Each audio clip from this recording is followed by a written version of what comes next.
আল্লাহ তাআলা বলেন সূরা দুখানের 38 নম্বর আয়াতে, ওমা খলাকনাস সামাওয়াতি ওয়াল আরদা ওমা বাইনাহুমা লাঈবিন, যে আমি আসমান এবং জমিন, যেটা আমরা দৃশ্যমান দেখতে পাই, যে আকাশ এবং জমিন, এবং এই আকাশ এবং জমিনের মাঝখানে, আসমান এবং জমিনের মধ্যবর্তীতে যা কিছু আমি সৃষ্টি করেছি, লাঈবিন, সেটা মানে খেলার ছলে আমি সৃষ্টি করি নাই। আল্লাহ তাআলা বলতেছে যে আসমান জমিন এর উভয়ের, এই আসমান জমিনের মাঝে যা কিছু আমি সৃষ্টি করেছি, এগুলো কি খেলার ছলে, তামাশার ছলে কি আমি সৃষ্টি করি নাই। সূরা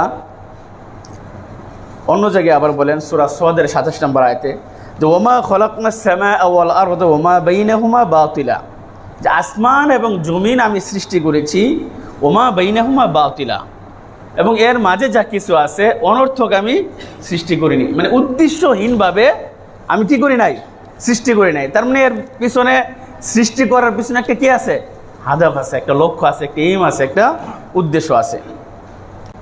তারপরে আরও স্পষ্টভাবে সূরা মুমিনুনের 115 নম্বর আয়াত আল্লাহ তাআলা বলেন, যে আমাদেরকে উদ্দেশ্য করে বলেন, যে ফাহাসিবতুম আন্নামা খলাকনাকুম আবাসা, তোমরা কি মনে করো যে আমি তোমাদেরকে অনর্থক, আবাসা মানে অনর্থক, এমনিতেই, যে এমনিতে আমি তোমাদেরকে সৃষ্টি করেছি, অনর্থক সৃষ্টি করেছি, ও আন্নাকুম ইলাইনা লা তুরজাউন, তোমরা কি আমার দিকে আবার ফিরে আসবে না।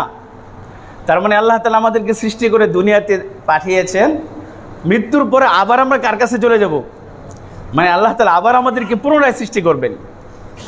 যেভাবে তিনি নতুনভাবে সৃষ্টি করেছেন, যে পুনরায় সৃষ্টি করে আল্লাহ তাআলার কাছে অতি কি সহজ। কাজেই আল্লাহ তাআলা আমাদেরকে স্মরণ করে দিচ্ছেন, তোমাদেরকে আমি এমনিতে সৃষ্টি করি নাই, অবশ্যই তোমার আমার কাছে আবার কি ফিরে আসতে হবে। এরপরে সূরা কিয়ামার 26 নম্বর আয়াতে বলেন, যে আয়াহসাবুল ইনসানু আইয়ুতরাকা সুদা, মানুষ কি মনে করে আইয়ুতরাকা সুদা, যে তাকে ছেড়ে দেওয়া হবে। যে আয়াহসাবুল ইনসানু আইয়ুতরাকা সুদা, মানুষ কি মনে করে আইয়ুতরাকা সুদা, যে তাকে ছেড়ে দেওয়া হবে। তার মানে এমনিতে সৃষ্টি করে নাই। আবার তিনি বলতেছে যে মানুষকে ধারণা করে, যে মনে করে তাকে ছেড়ে দেওয়া হবে, তিনি ছাড় দেন, কিন্তু ছাড়বেন না, ছেড়ে দেবেন না। হয়তো দুনিয়াতে আমাদেরকে মানে আমাদের খেয়াল তামাশা মতো, মন মতনে, ইচ্ছা মতনে আমরা চলাফেরা করতে পারতেছি, কিন্তু তিনি আমাদেরকে ছেড়ে দিবেন না। এটাই তিনি বলেন, যে মানুষকে মনে করে তাকে এমনিতেই ছেড়ে দেওয়া হবে, এমনিতেই তিনি আমাদেরকে ছেড়ে দিবেন না।